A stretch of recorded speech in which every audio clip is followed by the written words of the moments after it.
The Bliss Business Podcast, the show about empathy, connection, and consciousness in business. Today's episode is brought to you by Xero Company, your paid search, social media, and programmatic ad experts. Hello and welcome back to the show. I'm Sakach here with Mike Liwski and Tullio Siragusa. Hey guys. Hello. Hey, Steven. Hey, this is our 50th show of our producer series. So today we're going to dig into the strategy behind brand storytelling and the psychology that drives customer engagement. So today we're tackling one of the most important yet often overlooked aspects of marketing, emotional connection. So it's easy to focus on clicks and conversions and ROI, but if a brand isn't resonating on a human level, it's just noise. Tullio, we've talked a lot about the role of empathy in business. What does emotional connection really mean in marketing? The best way I can describe this is think of the concept of going for a job interview and you're going to go buy a suit, whether you're a man or a woman, you're going to go buy a suit. And the buying of the suit is just a transaction. You go to a store, you pick out what you want, you put it on, you try it, you fulfill that transaction. But that's not really what you're looking for. You're looking for something that's going to make you show up super powerful, confident, because you want to lock in the job. So in marketing, you can sell to the need of that transaction, which is what often happens. I need a suit. I have a suit. Let's connect you. Or you can understand the underlying desire that the buyer has, which is to land the job, to show up powerfully, to show up confident. And that's an emotional need. So how you position yourself and how you cater to that individual has a different resonance if it's just a matter of fulfilling a transaction or giving them access to fulfilling an experience that resonates with them for that particular moment. And that's really the thing that's often overlooked. There's not enough emphasis on the storytelling, in understanding the psychology of the buyer, why people are buying and what makes them feel seen, right? So it's sort of like in design thinking, you have these first two stages. One is to be super curious. Curious is about why are they looking for a seat? Why do they need it for? What's the outcome going to be from buying that? And then empathizing. How would I want to be taken care of? What is it that my emotional need that needs to be fulfilled? How am I going to help this individual feel powerful and confident? So it takes a whole different meaning to be empathetic and have emotion, drive to emotions in marketing than just fulfilling a transactional need. Mike, Yeah. What are your thoughts? Yeah, I would totally agree, with Tullio. In fact, I wanted to share a story that might illustrate this point. Just yesterday, I happened to be on a meeting with one of our clients here at the agency at Xero Company. And this company, they work in the recruiting, the resume writing area of the job market. And we were speaking with the owner, and he was going through and articulating for us really like what's behind their organization and why he started the organization. And I'll just say two things that came out. I mean, there was a lot that he brought out, but just a couple of differentiating points that he made, because it can be a fairly commoditized market, especially now with ChatGPT, try to, compete in that market. And number one, he said, one of the things when we're putting together resumes and we're helping organizations, not organizations, but we're helping individuals in this time of need, right? Because there's a lot of emotion going on in a transition career-wise. He said, we're not just about getting them the interview. Like, we really want to focus on getting them the job. And I go, wow, that's a partner that I would want, along my side in that time. And the other thing he was saying is that one of the things that's so gratifying is when a client comes back to them and says, you know what, like, I got the job, but not only that, but I'm making like another $20,000, $25,000, $50,000 more than I was in my previous role, and thank you for that. And that to me is, the kind of emotion that an organization can create by you're really articulating what's behind what they're doing, right? Like why they do it and can do that. And it obviously matters, the organizations that have this really strong connection, they do grow faster, right? They retain clients longer. And they also drive employee engagement, because imagine working for that company and you're now driven to help these individuals out. So I thought it was kind of a neat story to just share about how, a company who could be in a pretty difficult market could still create that right emotion so that, and that's, they do that once, that employee, that client is going to come back to them time and time again whenever that need is there again. Yeah, I think we talked about this before. There was a stat, I think it was the average lifetime value of a customer that has emotional connection with a brand is 306% greater than one that is just a satisfied customer. Yeah. So there's a lot of data behind this, right, Mike? I mean, we could probably talk about bullet point after bullet point. Yep. I could definitely share those. Yeah, for sure. So, for example, for those metrics-minded people that are listening, right? We got to do the metrics, Mike. You got to have those. You got to have the money, Mike. Show me the money. Nice work. Business owners that are out there, they're going to care about ROI, and that's super important, right? Because it allows us to continue to sustain an organization. So yeah, there's a great organization out there. It's a marketing research company called Kantar. They did a study back in 2020, and one of their findings was that the brands with a very clear purpose grew 2.5 times faster than their competitors. Another study that was done by Cohn and Porter Novelli also found that nearly 80% of consumers prefer brands that stand for societal issues, right? Because there's a lot of emotion in that. It makes me think of the Colin Kaepernick campaign that Nike did. Nike saw a $6 billion market value increase from that campaign. So yeah, the stats are there. I think what you're getting to, especially with that last story, you don't really remember sometimes necessarily the product or service features, but you remember how they made you feel in some way. So, and I think that's really saying that people do not stay loyal to a brand. They stay loyal to a story that feels like their own. And I think that's really where you're kind of getting this empathy and emotional connection. It's, this sounds like my kind of story. Let's talk a little bit about, so, I think in a way, marketing is kind of broken in some senses right now, because, we've got a lot of industries that they just chase attention and they lose connection.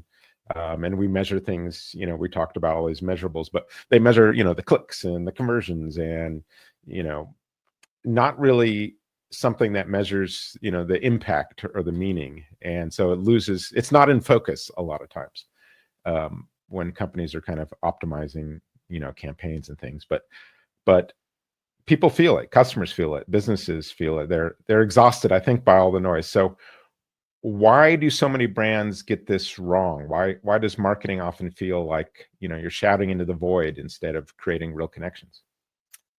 Well, there are two reasons. One is societal. We live at a time where we often choose efficiency over relationships.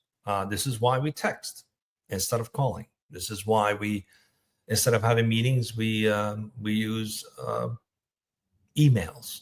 Even in recruiting, they've changed the relationship that used to be built between a recruiter and a candidate with questionnaires and questionnaires on top of questionnaires. So there's a different approach that often happens today.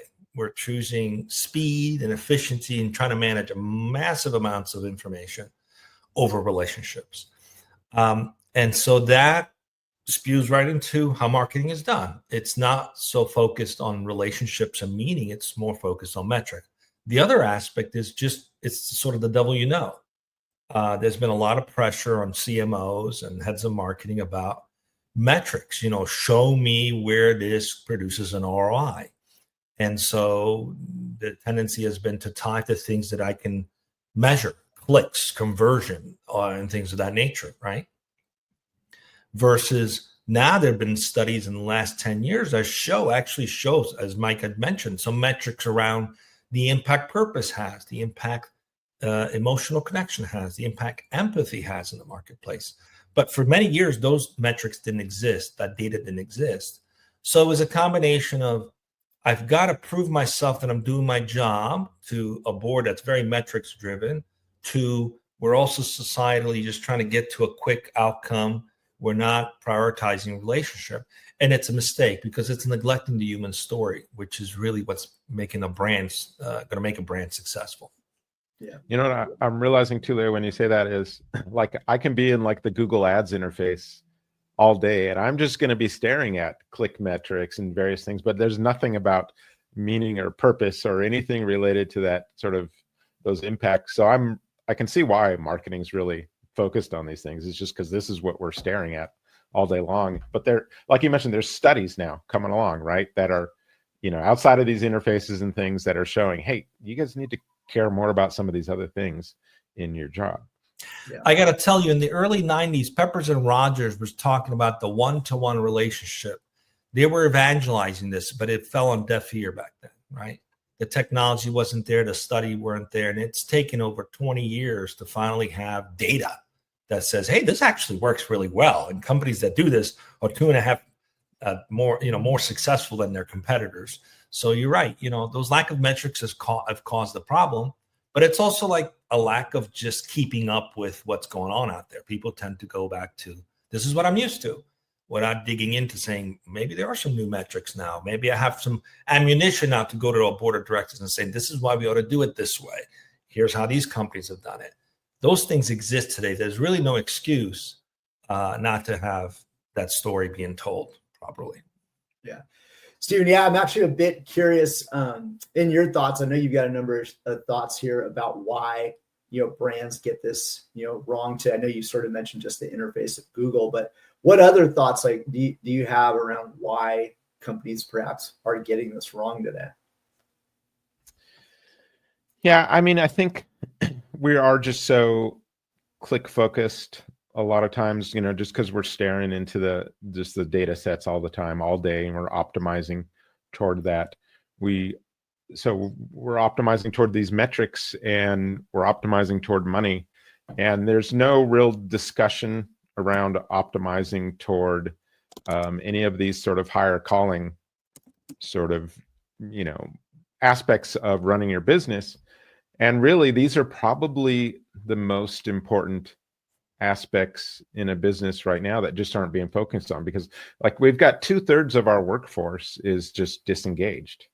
Mm-hmm. Yeah, in the past 10 years, I think it went from, like, in 2015, the number of people reporting being depressed was like 20%, and now that's up to like 29%.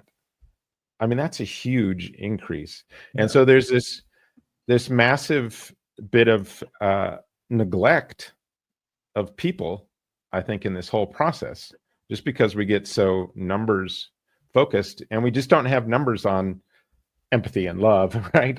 Or these things. We just can't quite make that connection that, hey, if we're talking more about a higher purpose, suddenly people are going to be coming alive. They're going to align with it.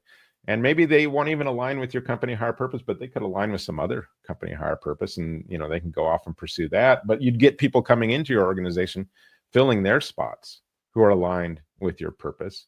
And I think if we do just more and more of that as a business, if we're articulating our higher purpose more, that people are going to, those numbers we're going to see are going to fall, right? The numbers of people being depressed, the number of people being disengaged, they're just going to fall. Because right now, I do think, it's just a tragedy out there that we're spending so many hours of our day, of our week, like 40 hours, 40, 50 hours working, right? Maybe you spend about as much time sleeping and then the rest of the time, whatever. But that huge chunk of time, if you're just going to work and you're just feeling that grind day in, day out, I think that's just a huge problem that's just not addressed. And it's part of that problem is the stories we're telling about our companies, right? I mean, Yeah. we're just so focused on some of these metrics that we aren't really getting into the stories of, and I think the old model of marketing is really, it's just treating customers as passive buyers, and the new model, it treats them as part of the story. And I think you get everybody kind of engaged that way. Your employees, your customers, you bring them all together when you can rally around that story. But there's some silver lining for CMOs that are watching. Mike's going to share some of that silver lining, because especially if you work for a company that's completely sure, you go for it. We've got you. I'm happy for you to share it. No, go for it. Okay. I mean, well, I wanted to actually before we do that, shareholder value. Everybody cares about shareholder value. Well, exactly. But I'd say before we do that, because we'll come back to that, I wanted to say something to what Stephen was just saying, because I read this great article by Matter Consulting, and I think the title of it was, Why Brand Purpose Matters. And he makes a number of really good points in the article, but he starts off the article saying, when a company's small, or you have an owner or a founder, they have like a purpose, right, for why they're starting this company.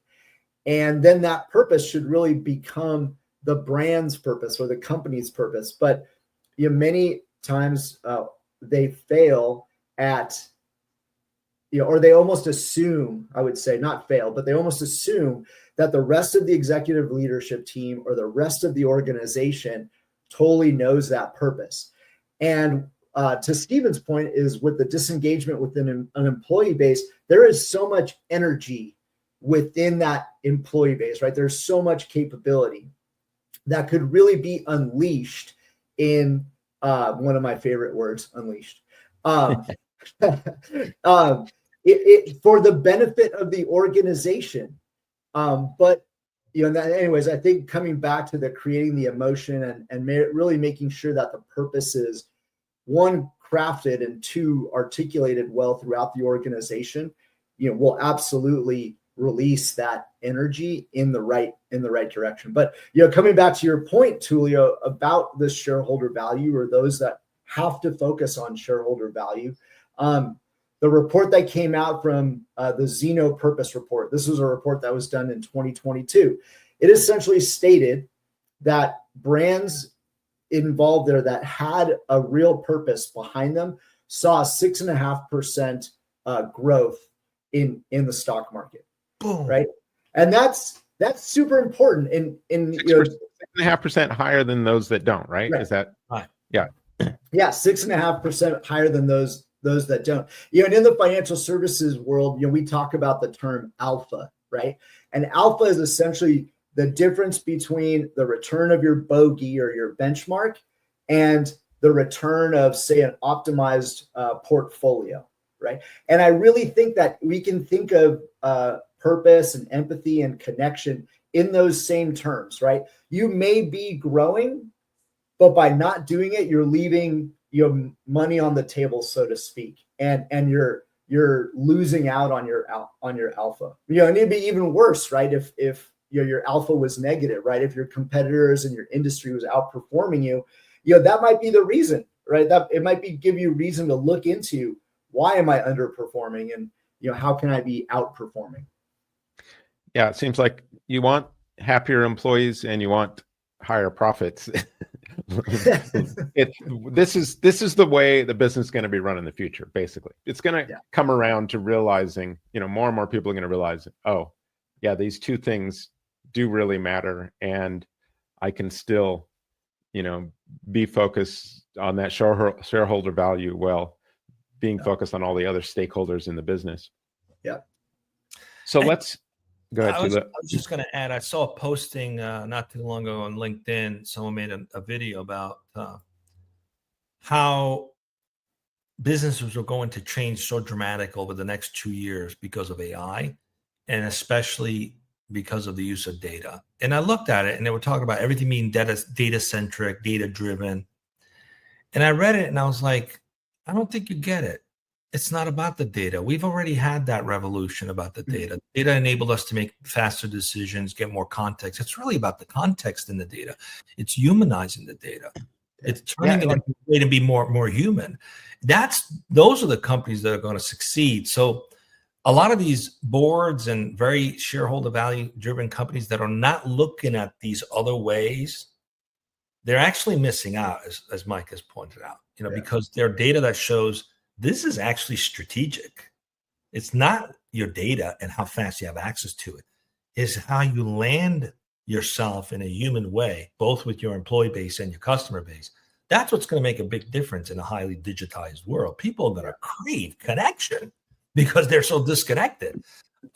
Anyway, so I think, Tullio, you're right. Like it's like we've been using AI for over, I don't know, a decade and a half. I don't even know. Like when it comes to data, this is just, we've been doing that in the ad side, and that's really not the change here. And so, yeah, all these companies, if you're solely focused on data, that's really going to be kind of the same old with AI, to be honest. But so what we're kind of talking about, like you mentioned, is sort of emerging context with AI. And in this case, I want to talk about emerging empathy with AI. So this is where things really get interesting. So we're in that era of, AI-driven marketing, but AI alone, it's not going to create emotional resonance. It's kind of a tool, and that's one of the reasons we built aiCMO.io, is to really kind of prompt people to have more humanity. We're often prompting AI, but we've created this tool that's really about prompting people to, hey, think about some of these things when you're doing your marketing.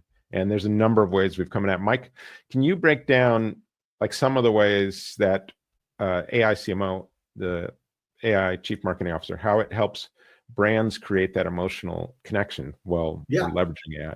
Yeah, absolutely. I think that love to, and it'll be easy. So I think the first place I'd start is, as we've talked about, why any of this matters, and it'll allow you to really create that emotional connection, but then do it at scale, right? So because I think that's been one of the problems is sometimes organizations will maybe do it once, but then there's a quick departure from that.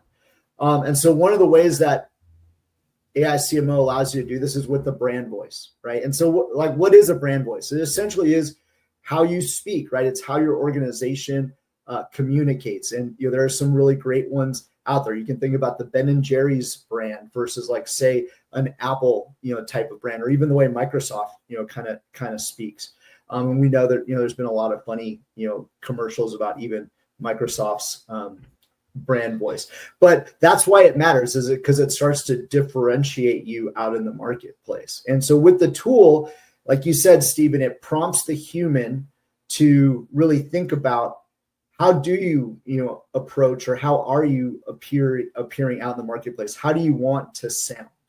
And so just with a few, couple, questions that you answer, it'll create a brand voice. And then that becomes a core component of your marketing so that it is used in the output in other areas. Another core component is the purpose crafter. It's a two-step process.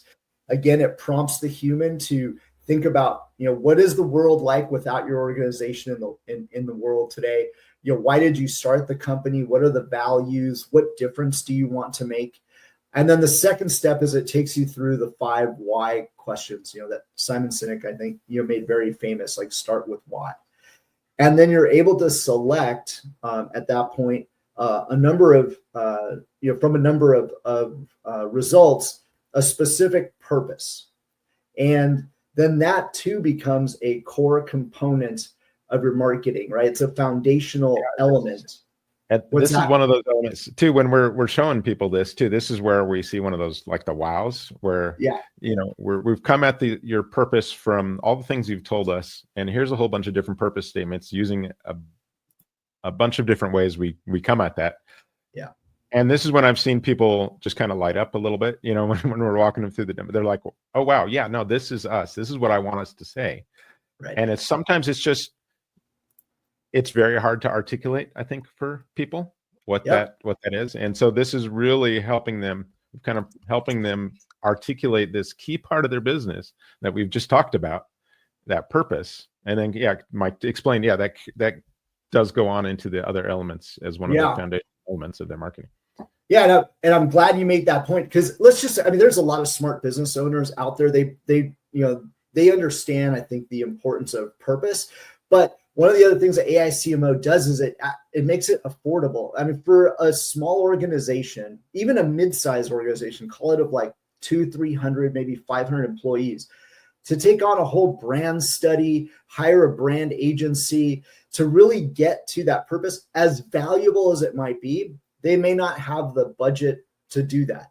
So I think here as well, for those organizations that understand the value of having a purpose, it allows them to, start to put these really critical elements at, fractions. It's like pennies, right, of what a brand study or hiring a brand agency would cost. So I think it's there. And like you said, Stephen, it goes into all the other elements. Then like one example about how does aiCMO then use these components. So the Bliss Campaign Lab, right? It might take you weeks, maybe months to come up with a campaign concept and then create a lot of output for that campaign. Well, the Bliss Campaign Lab then takes some of these core components of your brand and through a very easy, like, what do you want to promote? Where do you want to promote it?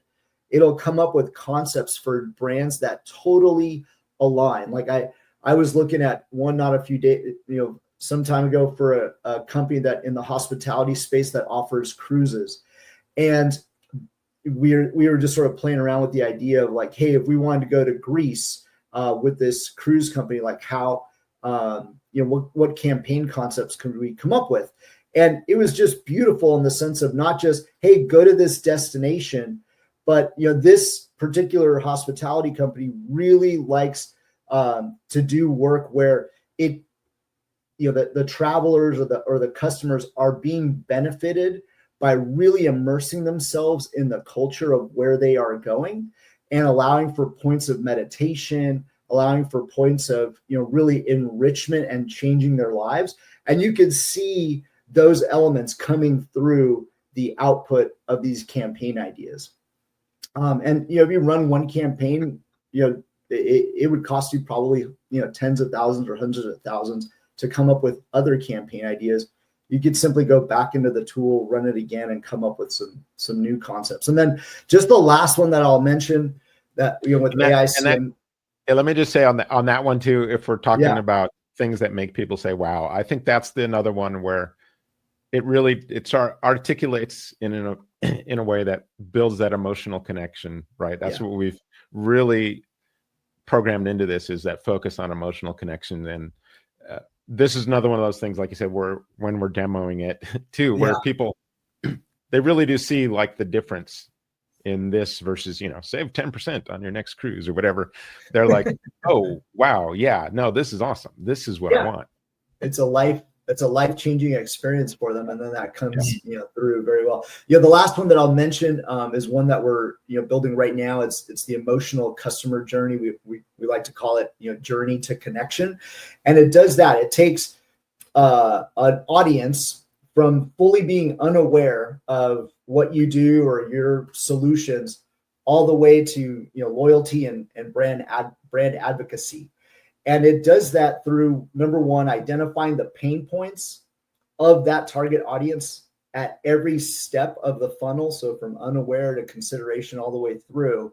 And then it actually creates messaging for you that not just, it is involved in that particular piece of the funnel, but that you can see it directly connected to the emotion they're experiencing and then the change of emotion once they've engaged with your marketing. And it gives you this whole map about how you could take someone through the funnel, and then you can use that and you create ads with it, social posts, blogs, if you'd like. So just a couple of the ways that I think aiCMO allows a brand to speak authentically, where sometimes brands are just struggling with, this consuming too much time and then they never do it.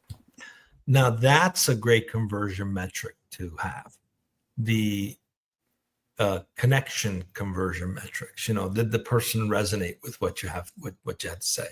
I mean, it just goes to show, that there's a big misconception about AI, that it's cold and impersonal. But when it's used correctly, it actually can help brands become more human.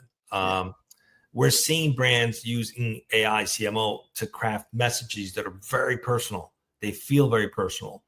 And honestly, it probably should be a new category like AEQ instead of AI, or augmented emotional intelligence, something like that, because it doesn't do justice to call it artificial, because it's actually generating very human-like experiences. But it's fantastic to see that applied correctly, you can actually use AI to humanize experiences, significantly humanize experiences that make a difference and impact. Yeah, I think it really does help create stories that people want to live inside versus just, like that 10% off. It really does take them in there and get like we talked about at the beginning of the show, how does it make you feel? That's what it really kind of focuses on. So let's talk a little bit about the future of emotional AI in marketing. Where do you guys see this going? How do you think AI will kind of shape the future of marketing without losing that human touch? I think that if organizations look at AI, especially when it comes to achieving the end goal, what is the end goal? Which is the winners in the future are going to be those who have very personalized approaches to the market that create resonance, that make people feel something. It creates a connection. They're not trying to build customers, they're building community. That's the secret to success. And AI is an enabler to making that happen, not a replacement of humans. So organizations that are like, how do we automate things to cut costs? They're going to fail because ultimately what's important is to have this hybrid where the humans are still bringing the desire, the volition AI doesn't have that. Desire, curiosity, AI doesn't have that, right? That's a very human experience, and feelings, that's a very human experience.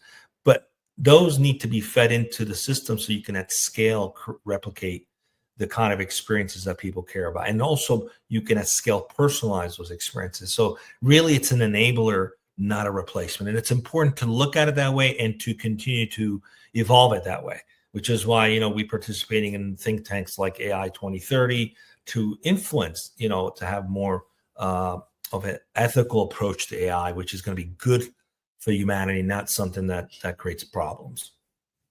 Yeah, and I totally agree with Tullio on that point. And you guys feel free to jump in here. There's a lot of points to be made about this, but as far as the future of AI, I do agree with what Tullio is saying there, that it's not going to replace the humans. I don't think it's about AI versus the human creativity. In fact, I think it's really, as Tullio was saying, allowing the humans to be more creative, but at scale, right? If you set up those core components of, say, your company or of your brand, then you're really able to, you're building a platform, let's say, and then you're really able to create consistency across the whole organization, and then even through time. So I think for one, it's I totally agree with Tullio on that aspect. It's going to be an enhancer or an enabler for for organizations and for the humans. The other one I would say too is hopefully companies start to see performance in this area, and they start to latch on to it. So I think that more organizations are going to start moving in this direction when they realize the returns and the benefits that it brings, not just to the profit area, but I think to the planet and to communities and to organizations. So hopefully we get away from automation and back to authenticity. Hopefully we get away from clicks back to connections. Like that's really what I'd like to see. Yeah, I think companies are going to realize they have to, because these younger generations are coming on, and these are the most marketed to generations ever. I mean, they're just getting blasted with impressions and ad messages all day, and they are not going to have it when it comes to authenticity, right? They're just, we already see that they don't hate brands, they hate that. They're not anti-business, they're anti-BS, right? They're like, this is not going to resonate with them. So they reject, they don't reject marketing, they reject being manipulated. And so I think what we really want to see with the use of AI is to help make companies actually more authentic. That's why I think it's so important to focus on that purpose of your company, because that's not just going to affect your story and your marketing. It's going to impact the story that your whole company is about once you start telling this story. And now this is how you become authentic. This is what we're about, right? And if you're just telling a story that doesn't jive with the way you run your business, like, millennials, Gen Z, they're all just going to be like, no, this is bullshit. Yeah. And this is really the Achilles heel, I think, too, of a lot of brands, and they don't realize it, is once you're spotted as being inauthentic in some way, they can drop you like that. It's hard to recover from that. Almost and it's like the worst nightmare for brands, and it's hard to recover from that. But that authenticity is not easy to build up overnight, right? That's not something that, hey, we're going to decide to be authentically, concerned about something. No, you've got to live it for a while. So I think especially for small, mid-sized businesses, if you're building that business, this is where I think like aiCMO is really going to help them. It's like, let's start telling that story about your business, and then let's see, you guys walk the walk out there. That's why we do these podcasts a lot of time. We want you to walk the talk that you're giving out there. So, but I just think like the future, if we're talking about the future of marketing and AI, I really think it does come down to this authenticity element, just because of where we're going with some of these younger generations and just how savvy they are, because they're getting hit. They're being raised by marketing feeds practically. Sometimes it seems like, and they're just, they're very savvy. Absolutely. So, and we've kind of focused on the external marketing, I think, for the most part on this podcast, but there's internal marketing as well. I think in the future, just like what we've seen over the decades, the best companies, there's a war for talent, right? Talent out there is limited. In fact, we had Brandon Powell on some time ago in the development space, right? He's doing a lot of development in the AI space with software and technology. There is such a war for talent in that area that employees need to also feel like, hey, why am I developing this? Why am I doing this? So, I think there's an important element of that external marketing, but purpose and that empathy and that authenticity also comes into a lot of the internal marketing that has to take place for organizations in order to motivate and attract and sustain that talent. Yeah, I think that's a good point. I mean, we don't mention internal marketing sometimes when we're talking about this, because we're thinking, smaller, mid-sized businesses, and that's almost like one of those very large business phrases, right? But it affects any business, no matter how big you are. Just a few people, you've got that external story you're telling. But what we're trying to say is, let's make that internal and external story be a good one, right? Yep. And tell that.